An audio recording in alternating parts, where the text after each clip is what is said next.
Olá, boa noite. Todos conseguem me ouvir bem? Oi? Conseguem me ouvir? Sim, te escuto e te vejo. Não estou te vendo, Iana. Eu também não tô me vendo. Deixa eu sair e entrar de novo para ver se vai. Pode ser? Ó, boa noite a todos.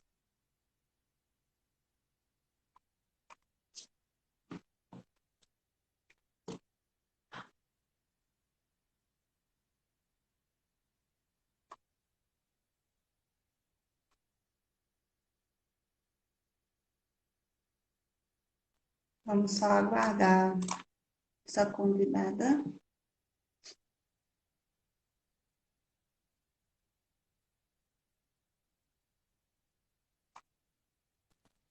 Agora foi. Agora foi. Esperar só mais uns minutinhos para ver se aparece mais alguém. Aí a gente já Tudo consegue bem. nos ouvir, gente. E quando o pessoal vai entrando, né, eu vou falar um pouquinho então do tema que nós vamos conversar hoje.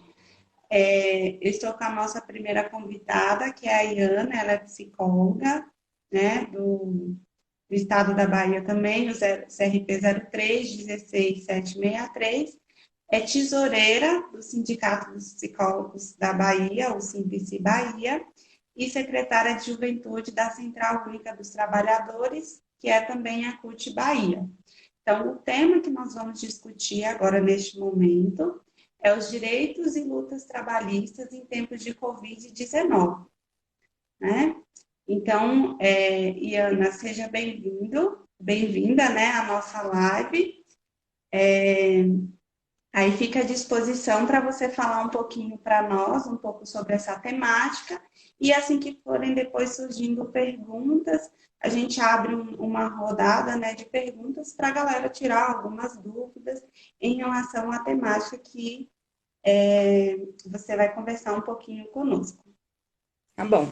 Primeiro, agradecer o convite do CRP ao sindicato para estar participando dessa live com temática extremamente relevante. Nós precisamos cada vez mais estar atentas e atentos aos nossos direitos e às nossas lutas enquanto psicólogos e psicólogas. Então, parabenizar o CRP pela iniciativa, tema extremamente relevante, e lembrar que amanhã, 1º de maio, é o Dia dos Trabalhadores e das Trabalhadoras, dia que é comemorado internacionalmente, e é um marco de uma luta, de uma trajetória de luta, sobretudo dos movimentos sindicais. Então, para a gente entrar na nossa temática, que é direitos e lutas trabalhistas, é importante a gente dar uma contextualizada e compreender que cenário, em qual cenário nós estamos politicamente, economicamente e no que diz respeito ao mundo do trabalho também, e em qual contexto o Brasil recebe essa pandemia e como ela tem impactado em nós, psicólogos e psicólogas. Então, eu vou começar dizendo que esse processo de direitos serem retirados não começou com a pandemia, ele começa lá atrás, em 2016, quando o governo de Michel Temer coloca um processo de terceirização. A gente sabe que a terceirização culmina em não concurso público, em não contratações onde os direitos plenos são garantidos. Num segundo momento, é apresentada uma proposta da reforma trabalhista, que coloca também os profissionais e as profissionais em relações de trabalho fragilizadas, em relações de trabalho onde os seus direitos também não estão ali de forma plena garantidos, um distanciamento do profissional e da profissional dos sindicatos, que é quem constrói lutas pela categoria como um todo. Então, é um incentivo a diálogos e acordos mais individuais e menos coletivos. Então, é esse distanciamento que na reforma trabalhista fica bastante nítido. Na chegada do governo de Bolsonaro, nós nos deparamos com a aprovação da reforma da Previdência, que também fragiliza, sobretudo, a segurança e a saúde dos trabalhadores e das trabalhadoras. Fragiliza também a garantia da seguridade social. Logo mais na frente, somos surpreendidos e surpreendidas com a medida provisória 905, que ficou conhecida como a nova reforma trabalhista, onde ali 14 categorias profissionais deixaram de existir, e é importante dizer que uma medida provisória ela tem validade de lei em um prazo de 120 dias. Nesse prazo, precisa ser votado pela Câmara dos Deputados e pelo Senado. Ao aprovado, torna-se permanente. Com essa medida 905, ela perdeu o prazo de validade, agora no meio de abril, pois foi aprovada na Câmara dos Deputados, mas não teve tempo hábil para tramitar no Senado. Mas ela tinha uma proposta da carteira verde e amarela, que tem um público-alvo de jovens de 18 a 29 anos, e que basicamente, ao você aceitar ser contratado, mediado pela carteira verde e amarela, você já estava abrindo mão de parte do seu FGTS, de direitos que estão lhe assegurados pela CLT. Então, esse é um pouco do cenário antes da pandemia. A gente já via uma fragilidade das relações de trabalho, associado a isso um avanço da tecnologia, e aí eu posso citar aqui motoristas que têm relações de trabalho mediadas por aplicativo, entregadores, que cresceu muito nesse período de pandemia, com relações de trabalho também mediada por aplicativos, e chegou também na nossa categoria um conjunto de plataformas digitais que convidam psicólogos e psicólogas a se somar, se colocando neste lugar de parceiro por mediar o serviço prestado por psicólogas e psicólogos a possíveis clientes. Alcançou também a nossa categoria, não garantindo nenhum direito trabalhista. Esses psicólogos e psicólogas não são contratados por essa plataforma digital. Eles se colocam em uma relação como esses aplicativos que oferecem o serviço de deslocamento. Nos alcança também essas novas relações mediadas por aplicativos. Dito isso, importante lembrar que a emenda constitucional 95, aquela lá atrás também do governo de Michel Temer, que congelou os gastos, os investimentos na saúde e na educação. Uma crise econômica, uma crise política de um governo que já estava fragilizado por conta desse conjunto de ações aos olhos da classe trabalhadora. Chega a Covid-19 aqui no Brasil, diante de toda essa instabilidade desta conjuntura política e econômica. E nós somos surpreendidos com declarações de que é apenas uma gripezinha, de que não é nada para se preocupar, e medidas que foram colocadas eram apenas medidas que não garantiam, de fato, o emprego e a renda. Eram medidas que foram colocadas apenas para garantir a sobrevivência das grandes empresas. Posso citar aqui nesse momento a medida provisória 927, uma medida que ficou conhecida como a medida genocida, porque ela apontava e possibilitava, naquele momento, que os trabalhadores e as trabalhadoras fossem demitidos ou que tivessem os seus salários reduzidos em 25%, de forma inconstitucional, porque isso só pode acontecer mediante acordo coletivo. Então, era uma medida que trazia um conjunto de benefícios a empregadores e fragilizava a situação dos trabalhadores e das trabalhadoras. Essa foi uma medida que, por muito esforço do movimento sindical e dos movimentos sociais, foi derrubada, foi revogada, porque não garantia o que é essencial para a vida dos trabalhadores e das trabalhadoras nesse momento, que são os seus empregos, o seu orçamento familiar, em um momento tão frágil de pandemia.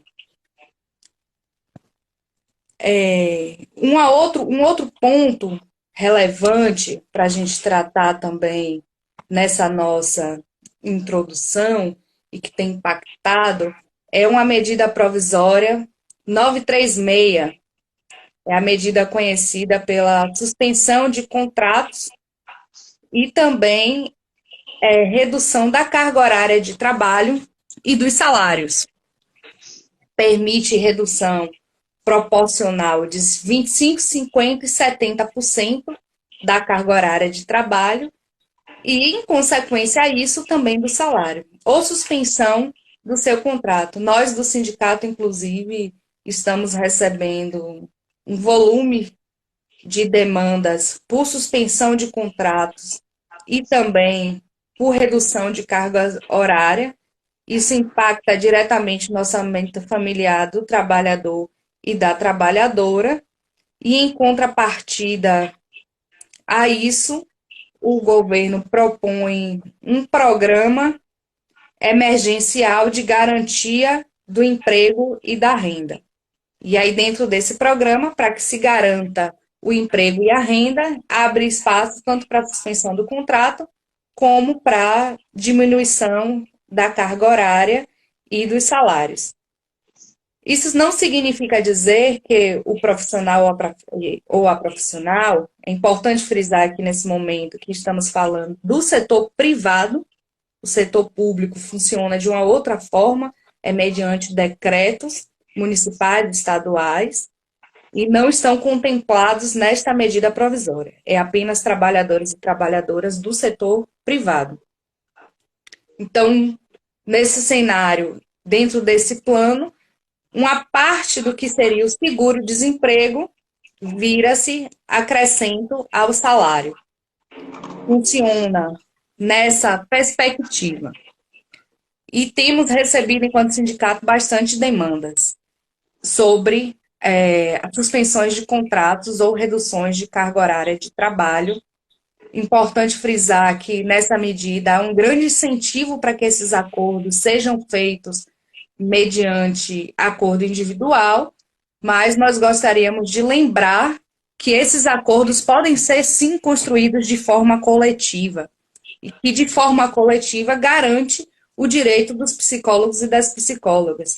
É diferente quando o empregador, em quatro paredes, mostra um acordo, muitas vezes escrito apenas por um lado, e diz assim, ou é isso ou é demissão.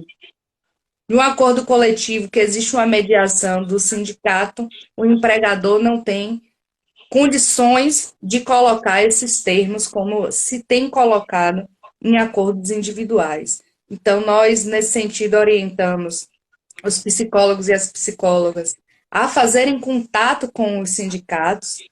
Se o seu local de trabalho lhe comunica para passar no RH para assinar um acordo, lembre que um acordo precisa ter consentimento das ambas das partes e que precisa também cumprir o que a própria medida diz, que tem um prazo de 2 dias para esse contrato, acordo, ser assinado e que também precisa ser comunicado ao sindicato quando o contrato é suspenso ou quando há uma redução na carga horária.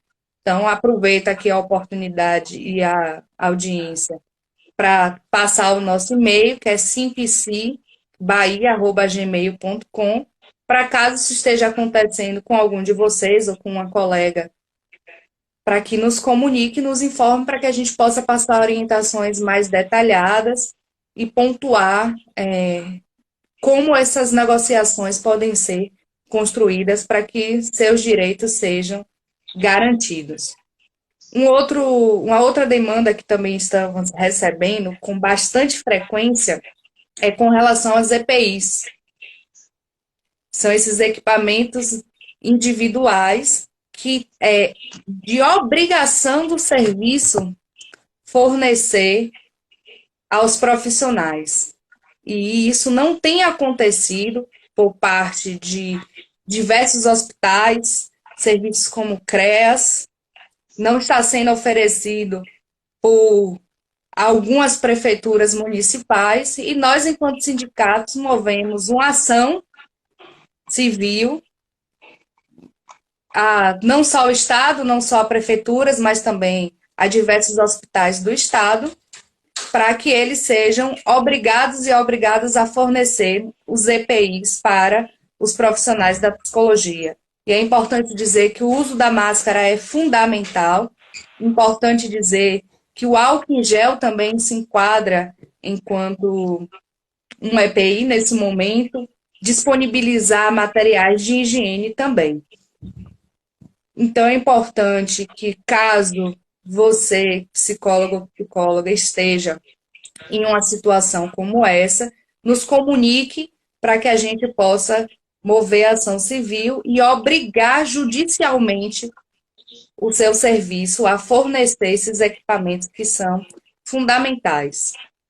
E para não dizer que não falei de flores, eu gostaria de trazer um aspecto importante. Resolvi até vestir a camisa do 30 horas para psicologia já, porque nessa semana foi aprovado na Comissão Social o projeto de lei que fixa a carga horária de profissionais da psicologia em 30 horas e que estabelece o teto de 4.650 para a categoria.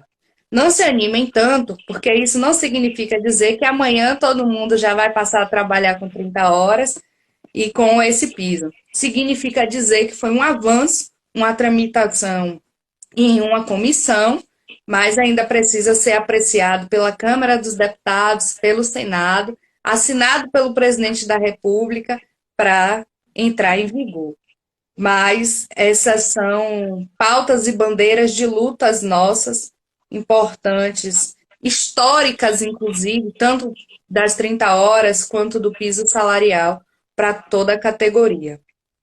Nesse momento de pandemia, é importante que a gente tenha cada vez mais a compreensão do quão é fundamental a valorização e a defesa do SUS, pois muito do que temos visto nesse momento é uma possibilidade de colapso da saúde pública caso nós não cumpramos o que o isolamento social nos obriga, caso não cumpramos as medidas que são necessárias para que a gente não só nos proteja, mas proteja os nossos pares nesse momento, como é o uso das máscaras.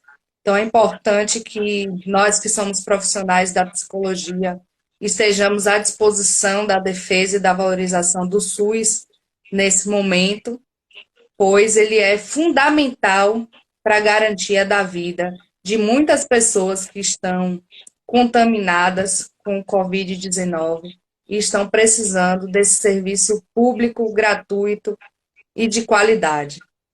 Então, é uma tarefa nossa, enquanto profissionais também da área de saúde, levantarmos essa bandeira da defesa e da valorização do SUAS e do SUS, e com isso, valorizar também os profissionais e as profissionais que estão na linha de frente do enfrentamento da pandemia. Nós estamos aqui à disposição de vocês para qualquer dúvida, sugestões, perguntas, comentários, críticas. Fiquem à vontade para compartilhar esse momento conosco e batermos um papo sobre nossos direitos, as nossas lutas e como o Covid tem impactado diretamente nela. Muito obrigada, né, Iana? Recebemos aqui vários elogios pela temática, até por ser uma temática muito importante, né, para a categoria nossa de psicólogos e psicólogos. né? E aí, quando você trouxe no final, falando sobre defender e a importância dos EPIs, né? Eu percebo o quanto isso também é, tem afetado diretamente a nossa categoria, porque a gente também percebe que tem muitos municípios, principalmente no interior, que não estão disponibilizando esses Uhum. EPIs. Hoje mesmo eu vi uma reportagem dizendo que uma diretora de um CRAS no Rio de Janeiro faleceu por conta do Covid-19. Então, assim, os profissionais estão se disponibilizando, estão indo para a linha de frente, até para garantir que esse trabalho permaneça nessas políticas públicas, mas mesmo assim, ainda tem muitas prefeituras que não disponibilizam Uhum. adequadamente esses EPIs. Pelo contrário, querem que os profissionais façam as compras e aquisições de forma mais particular, ao invés de disponibilizar de forma mais adequada, né? Uhum. É importante que a gente tenha conhecimento de que é obrigação dos serviços, das empresas, dos hospitais, dos postos, dos CRAs, dos CREs, fornecer os EPIs. E não é dever do profissional ou da profissional adquirir os seus próprios. Inclusive, isso nem é recomendável. O que a gente tem visto também é prefeituras que estão priorizando uns profissionais em detrimento de outros, com a justificativa de que nós não estamos, enquanto psicólogos e psicólogas, na linha de frente. Mas temos recebido muitos relatos de profissionais que pontuam o quão risco eles estão sofrendo, não só por estar lá diretamente em contato com pacientes que estão contaminados pelo ou portando o vírus ou de forma sintomática ou assintomática, mas também o risco que tem colocado seus familiares por não se manterem em isolamento social e se colocarem à disposição para ser um guerreiro ou uma guerreira neste momento de calamidade pública e de muita dificuldade na saúde, né?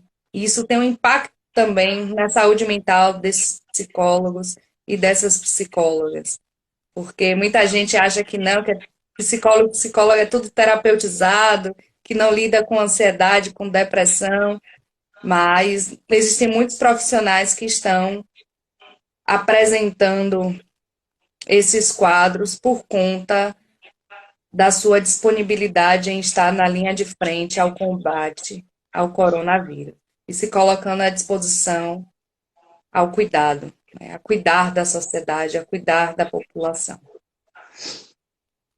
Tem uma pergunta falando assim, como que o Simples e o CRP vê as questões dos profissionais terem que disponibilizar o seu aparelho e sua linha telefônica pessoal para realizar teletrabalho nas políticas públicas, né? Esse telefone, ele também entra como obrigatório eles fornecerem para o profissional, ou o profissional tem que usar mesmo? Como que ficaria nesse sentido, né? Ian? Nas políticas públicas, tudo vai depender muito de o que está no texto do decreto. A gente sabe que é obrigação do serviço oferecer todo o equipamento necessário para que o serviço seja prestado com qualidade.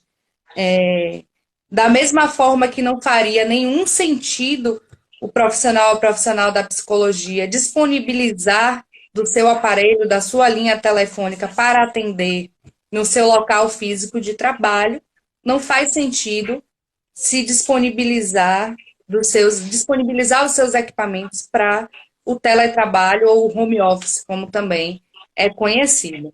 No setor privado, por exemplo, o teletrabalho, o home office também tem sido permitido.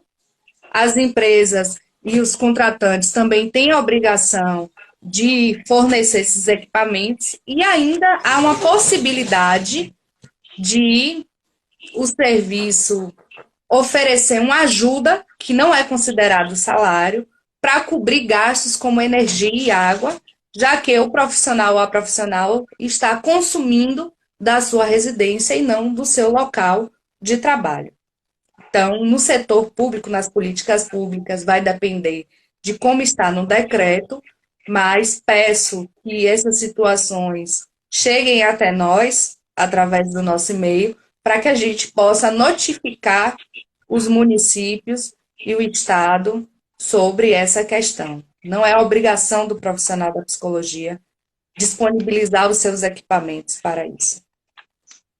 E aí também compreender, né, que, na verdade, é uma nova readequação de formato para a prestação de alguns serviços. Não necessariamente todos os profissionais precisarão cumprir a modalidade do formato teletrabalho. Né? A gente compreender, enquanto CRP, a gente compreende que também é importante esse profissional avaliar os decretos que também estão sendo inseridos via município, para poder verificar qual é a logística, né, que está relacionada a isso. Tem uma outra pergunta falando que, questionando assim, no caso, a Regina perguntou, a outra foi a Marília, né? Nessa agora é a Regina que está perguntando. No caso do empregado ser grupo de risco e a empresa não colocá-lo em atividade domiciliar, solicitando a sua presença. O que é ideal fazer neste caso, né? Já recebemos também demanda nesse sentido. É importante que seja apresentado, né, os laudos médicos comprovando que a profissional faz parte do grupo de risco e, caso a empresa não tenha a sensibilidade de compreender que ele não pode estar se deslocando e que é necessário estar em isolamento social, mesmo com toda essa comprovação, eles insistirem no trabalho presencial, o recomendável é judicializar, pois é fundamental a garantia da vida. Está sendo ali comprovado que não há condições de se fazer presente, a alternativa do home office ou do teletrabalho, e se ainda assim a empresa insistir no trabalho físico, nós estamos judicializando essas situações. Ok. A Caroline, ela trouxe um comentário, né, falando assim que tudo isso acaba atrapalhando, né? Tanto ela quanto a Mandy comentou que isso também não é porque nós somos psicólogos que nós não precisamos cuidar da nossa saúde mental nesse contexto de pandemia, né? A Caroline, ela falou que isso tem afetado ela também emocionalmente, né? Que ela não tem conseguido mais dormir.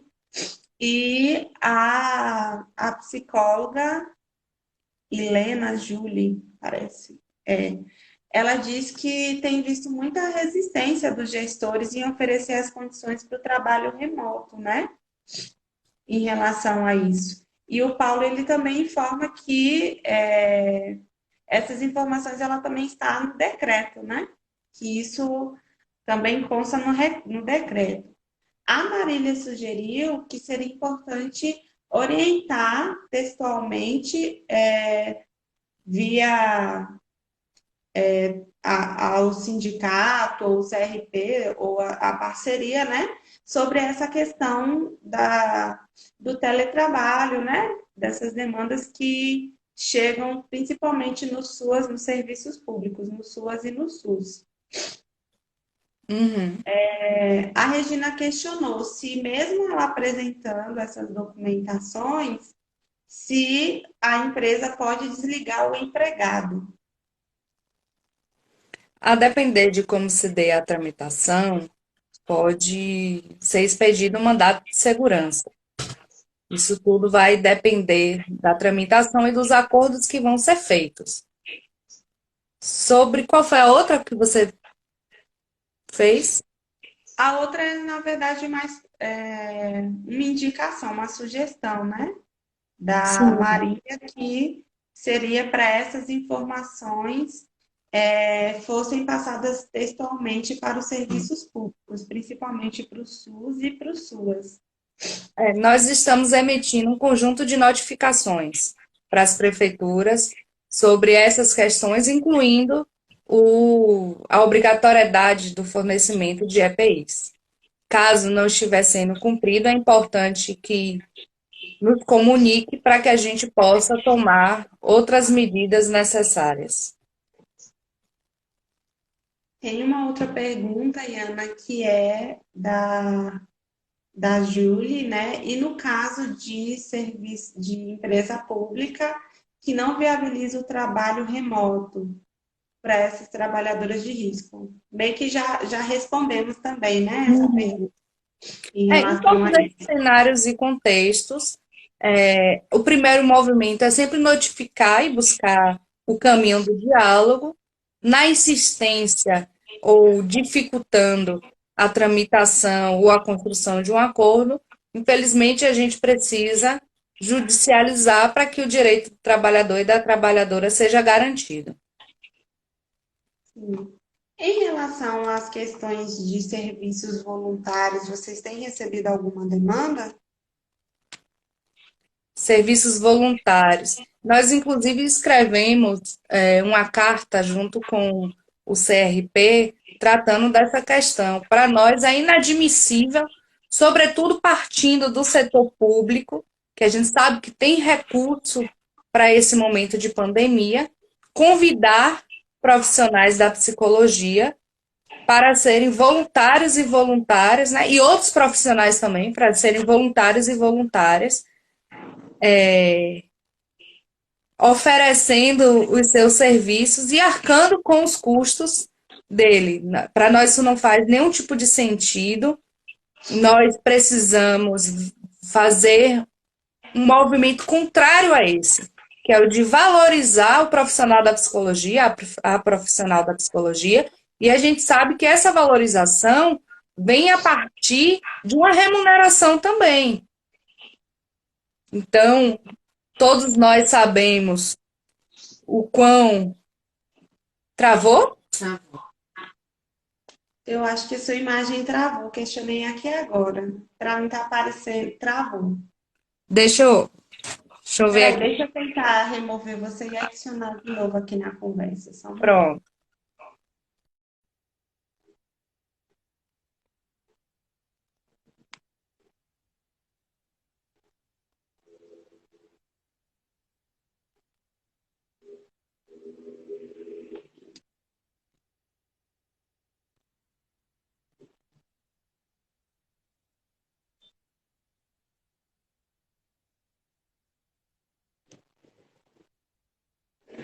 Agora,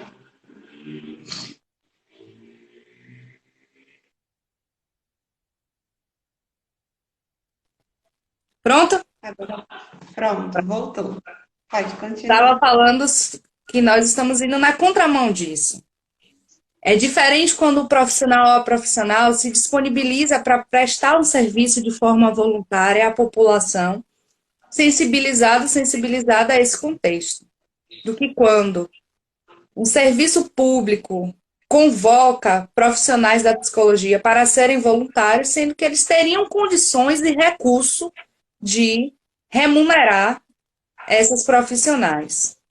Então, nós fazemos, obviamente, a defesa dos trabalhadores da psicologia e notificamos também as prefeituras, a prefeitura que tentou adotar esse tipo de medida. A gente sabe que a nossa valorização se dá a partir da remuneração também. É bom ouvir um muito obrigada, mas é bom olhar o saldo bancário, o salário está lá. Então, para nós não faz sentido nenhum órgãos públicos que têm recursos destinados ao combate ao coronavírus ou ao cuidado da população nesse momento de Covid-19 solicitar aos psicólogos e psicólogas que sejam voluntários. O Paulo comentou aqui que no caso do profissional mover uma ação judicial referente junto ou através do Simpsi em relação ao descumprimento do afastamento desse profissional por ele ser um grupo de risco. Se ele não vier a cumprir no procedimento judicial, ele pode estar sujeito à multa, né? Sim. É por isso que a gente sempre orienta a fazer esse movimento casado com a nossa intervenção, ou em diálogo conosco, para que a gente possa fazer as orientações necessárias, para que o nosso jurídico também possa fazer as orientações necessárias, e para que minimamente a gente consiga ter os direitos ali garantidos, para que a gente possa cumprir o rito de forma que não prejudique a psicóloga ou o psicólogo. O PC Júnior está questionando se, sobre essa questão do voluntariado, houve algum diálogo com a Prefeitura de Salvador nesse sentido. Se eles buscaram dialogar com o sindicato, não informaram, o que que houve em relação a isso? Nós enviamos a carta, publicizamos, inclusive, está nas redes não só do sindicato, mas também do CRP, e até o momento não tivemos um retorno com relação ao conteúdo que foi apresentado por nós. Sim, E inclusive estamos, eles estão por favor. com a plataforma, né, dizendo Uhum. aí a prestação do serviço voluntário, que foi organizado pelas secretarias municipais aí de Salvador, que a gente tem acompanhado enquanto CRP, né? E, sobretudo, para a gente trazer uma reflexão assim que para nós é muito relevante do sindicato, é pensar que a gente sabe o quanto a clínica, a psicoterapia está sendo prejudicada nesse momento de pandemia, né? Quando o orçamento familiar é apertado, uma das primeiras coisas que se é cortado, caso haja membros da família que estejam em processo de psicoterapia, é o abandono ou a pausa.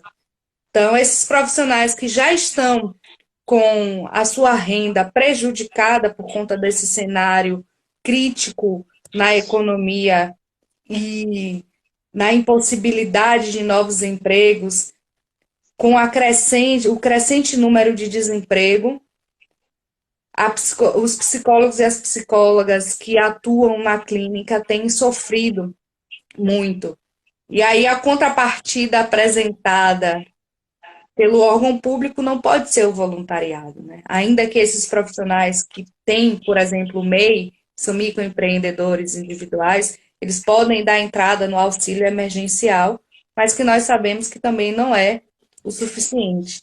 Então, a gente precisa cuidar mesmo desses profissionais e dessas profissionais que têm atuação na clínica e informá-los de que esse movimento que está sendo feito não é um movimento bondoso como o convite aparenta ser, mas de que é uma forma de oferecer um serviço via secretarias municipais sem ou com baixíssimo custo, sendo que eles poderiam valorizar a nossa categoria e nos pagar pelo nosso serviço prestado.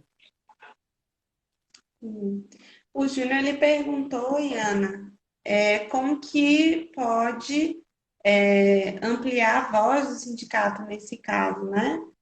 Aí nessa situação.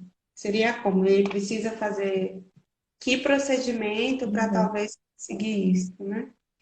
Bom, para ampliação da voz das nossas ações, a gente sempre pede que essas informações, as orientações que passamos, seja compartilhada, difundida entre a categoria, para que mais psicólogos e psicólogas tenham conhecimento não só das ações que estão sendo feitas pelo sindicato, mas das orientações que visam essa garantia de direitos.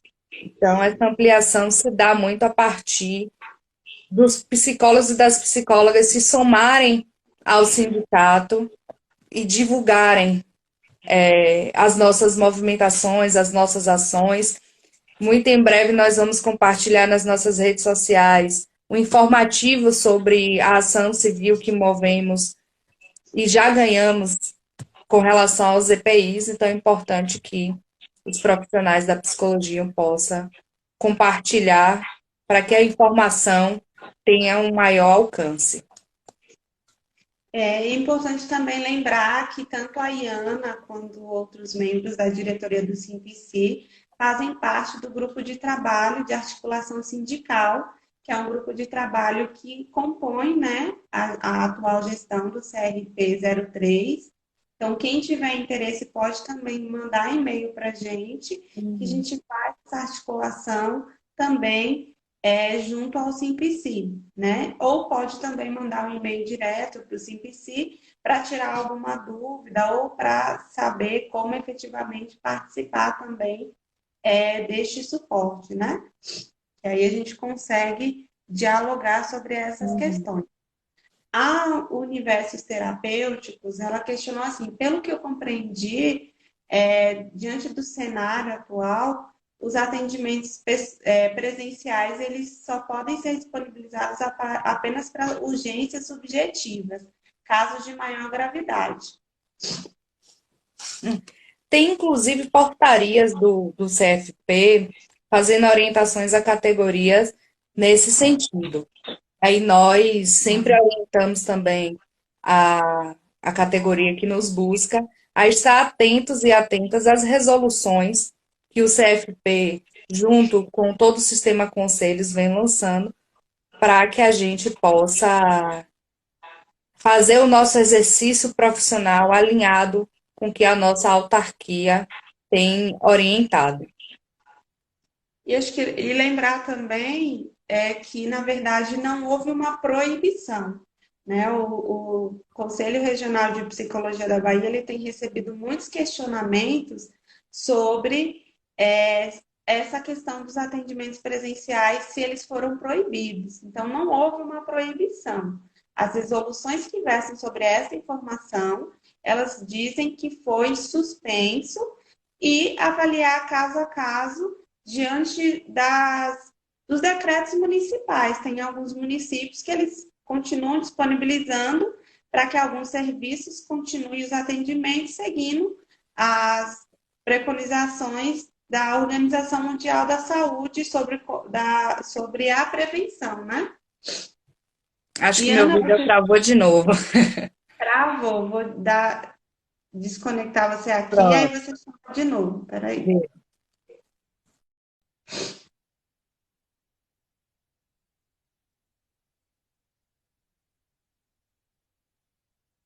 Ah, que bom. A subsede Recôncavo presente. Sua psicóloga, seja bem-vinda.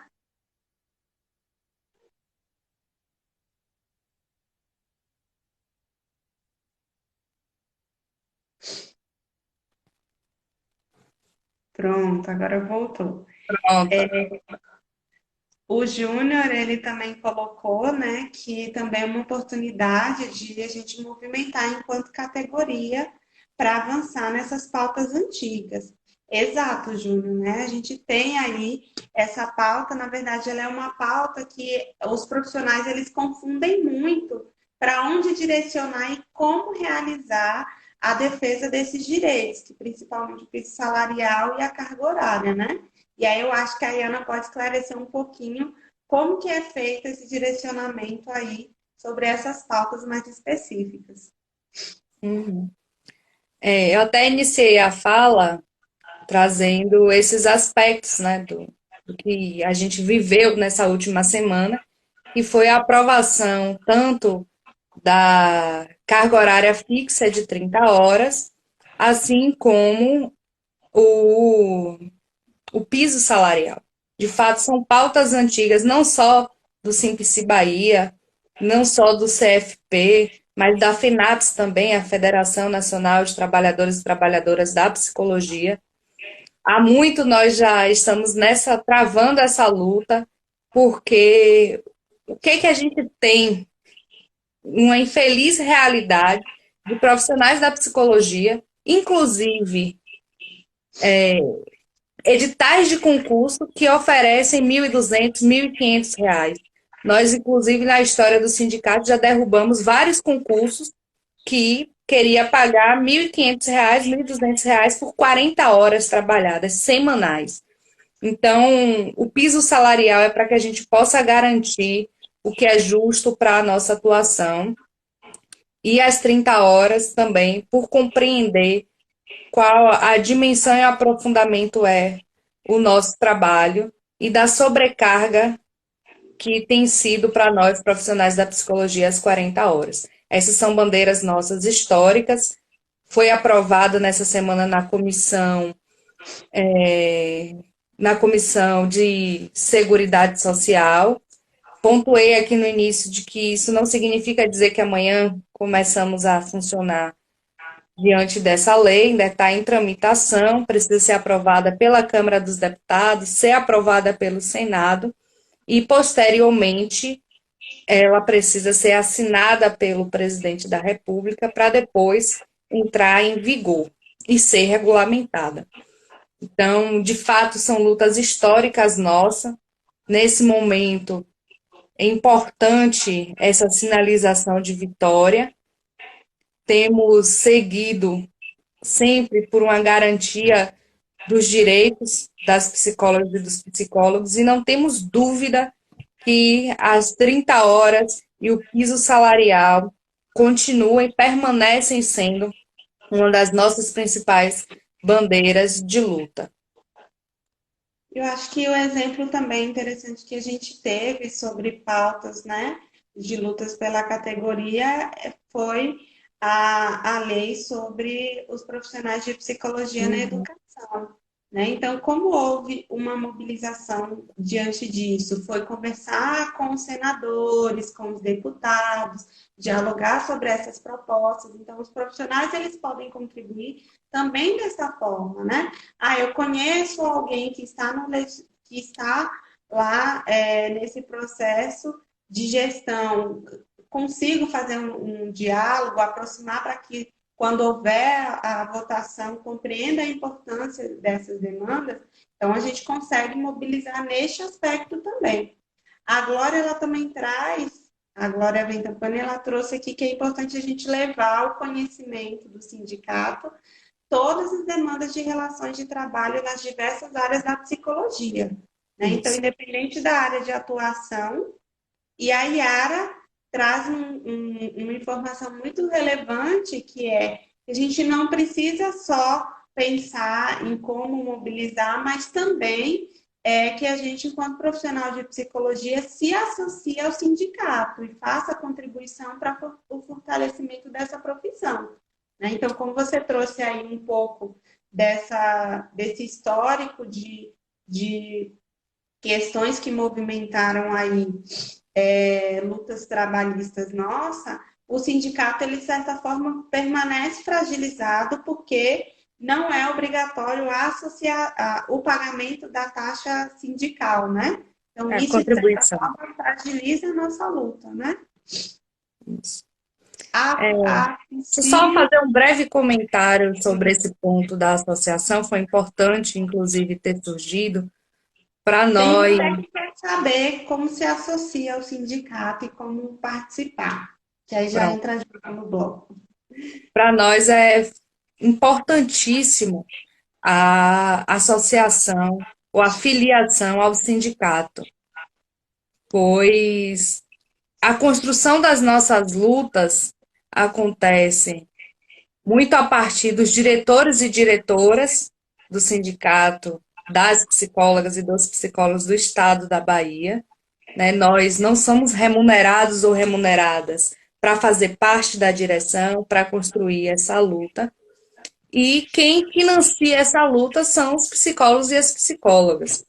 Quando deixou de existir o imposto sindical, inclusive nós temos divergência, que nós acreditamos que não tem que ser uma relação por obrigação, mas sim por compreensão da importância da manutenção da luta, todos os sindicatos, e o Simpsi não foi diferente, foram fragilizados e impactados. Nós, por exemplo, tínhamos uma sede ali no Rio Vermelho que precisamos fechar a sede, pois a nossa arrecadação se tornou insuficiente para a manutenção dela e estamos alocados temporariamente e de forma muito atenciosa e calorosa por essa gestão do CRP. Então, nós nos mantemos na luta a partir das filiações que temos. Somos um sindicato de base estadual, porém um sindicato pequeno no que se refere à quantidade de profissionais, né? Como, por exemplo, existem sindicatos que alcançam diversas categorias e não só uma única categoria como é o nosso. Nós somos um sindicato de categoria. Então, nós convidamos todas e todos que se sensibilizam e sentem a necessidade da existência de um sindicato para a construção de uma defesa e de luta pelos direitos das psicólogas e dos psicólogos que se filiem. Nós fazemos as filiações, tem um link lá na nossa bio do Instagram, tem disponibilizado também no Facebook, podemos mandar a ficha via e-mail. O primeiro valor de filiação é R$ 80 e os anos seguintes é 120. Nós trabalhamos com anuidade, não com mensalidade. Contudo, profissionais da psicologia que estão contratados, seja por empresas ou seja no setor público, tem a opção também de fazer a contribuição direta. Muitos profissionais da psicologia nem sabem, mas se for verificar no seu RH, estão fazendo essa contribuição para outro sindicato, ou para o sindicato dos servidores, ou para o sindicato da área da saúde, e não para o Simpsi. Então, também a gente orienta que as psicólogas e os psicólogos verifiquem a qual sindicato essa contribuição está indo automaticamente e solicitem que vá para o Simpsi, pois essa contribuição para nós é fundamental para que a gente consiga se manter na luta pelos nossos direitos. A Graciana, ela trouxe uma questão de que tem que ter a importância do sindicato, mas ela traz a questão que acha que a anuidade já do CRP é um pouco elevada. Eu acho que a gente pode relembrar aqui que existe informações que elas são específicas do sindicato e informações que são específicas do CRP. Então, o CRP ele trabalha com a valorização da categoria. Ele vai apoiar o sindicato por compreender que essas questões elas precisam valorizar a profissão do psicólogo, vai orientar esse profissional, vai disciplinar, quando houver a necessidade também vai fiscalizar, mas ele não pode mover ações específicas relacionadas à questão de lutas trabalhistas, né? Então, quem fica mais com a demanda das pautas trabalhistas tem que ser o sindicato, porque o sindicato tem uma estrutura, já tem um histórico de acompanhar essas lutas trabalhistas. Então, quem vai fazer a defesa dessas demandas específicas trabalhistas vai ser mais o Simpsi, né? Isso, exatamente. Muitos profissionais confundem, né, qual é o papel do CRP, qual é o papel do sindicato, e são papéis distintos e que em momentos dialogam pela valorização da categoria, né? Mas as defesas e as ações que nós movemos são distintas do CRP, né? O CRP é uma autarquia, nós somos um movimento que se enquadra aí dentro dos movimentos sociais. Uma das perninhas é o movimento sindical, que é o movimento que é responsável pela luta e pela luta dos direitos e garantir as melhores condições de trabalho para os psicólogos e para as psicólogas. Nós nos movimentamos nesse sentido e em muitos momentos dialogamos com o CRP no sentido de valorizarmos cada vez mais a nossa categoria profissional. Uma dúvida, Iana, que veio aqui, a Emila questionou, foi a contribuição sindical anual, ela foi extinta ou ela não foi extinta? Né? Porque você trouxe o valor do pagamento, né? A contribuição sindical, ela era obrigatória até a reforma trabalhista. Após a reforma trabalhista aprovada no governo de Michel Temer, ela deixa de ser obrigatória e passa a ser opcional. No momento que ela torna-se opcional, muitos profissionais deixam de fazer essa contribuição. Nós, dos movimentos, chamamos de contribuição porque entendemos dessa forma, mas o termo mesmo utilizado pela a nova reforma e historicamente utilizado é imposto sindical. Então, quando a gente fala contribuição sindical, entende-se imposto sindical. Mas nós nunca tratamos o que nós chamamos de contribuição como algo, como um imposto que não é visto com bons olhos pela nossa categoria, né? Nós sempre tratamos como contribuição e é uma contribuição para a construção da luta. Entendi. Então, na verdade, o profissional ele pode se filiar e pode contribuir, né, a depender deste novo formato agora que foi adequado. E aí você orientou que às vezes ele faz essa contribuição, né, autoriza que seja feita essa contribuição, mas está direcionando para outros sindicatos do que E especificamente o do Simples, que é da sua categoria mesmo, né? existem duas contribuições.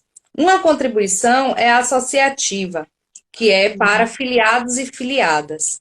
A outra contribuição é o que chamam-se de imposto sindical. A contribuição sindical é essa que pode ser feita de forma automática, em diálogo com o RH do seu trabalho, ou era feita via boletos. O sindicato enviava os boletos para os profissionais. E era obrigatório. Todos os profissionais da psicologia tinham a obrigação de fazer essa contribuição.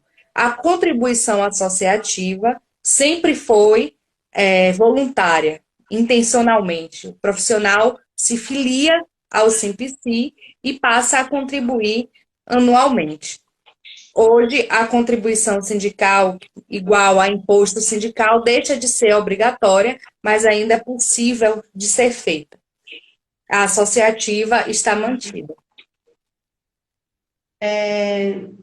A Juju Valadão, ela trouxe o que o CRP tem feito com relação ao projeto de lei que define a terapia como prática exclusiva de psicólogos e psiquiatras. Eu acho que seria essa a pergunta. Bom, eu acho que, na verdade, assim, a gente tem acompanhado, né? Mas isso é uma pauta que a gente tem buscado aí dialogar com os demais sistemas conselhos também, porque isso depende não só de ter especificamente uma privatização, mas compreender como que isso vai afetar também outros setores que utilizam tecnicamente essa terminologia, porque o que a gente compreende, na verdade, é sobre vetar que essa terminologia seja utilizada em outras profissões, né? Que, na verdade, em outras profissões, algumas utilizam mais como terapia também, né? Então, a gente tem acompanhado nesse aspecto, dialogado com os outros sistemas conselhos também. E Ana deu uma travadinha. Eu já identifiquei o que é. É que às vezes eu clico sem querer na barra de comentário e aí trava a imagem. Ah, entendi. Vou ficar mais quietinha. Mas como é que tá? Ó, Deixa eu sair e entrar aqui rapidinho. Pode ser? Eu acho que tá, também peraí. já. Já está finalizando também.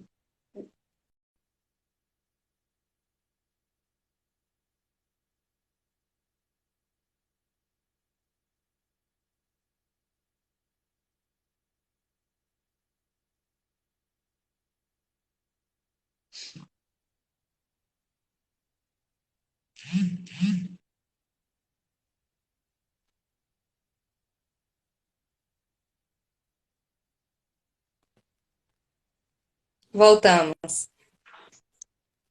Isso. Aí, pronto. Nós estamos caminhando para o final, Iana, e eu queria que você desse aí, finalizasse, né? Para o pessoal cair, a gente retorna para a gente iniciar com a outra convidada. Aí você pode finalizar, tem 10 segundos. Vou exceder um pouquinho esse tempo, mas primeiramente é agradecer a todo mundo que participou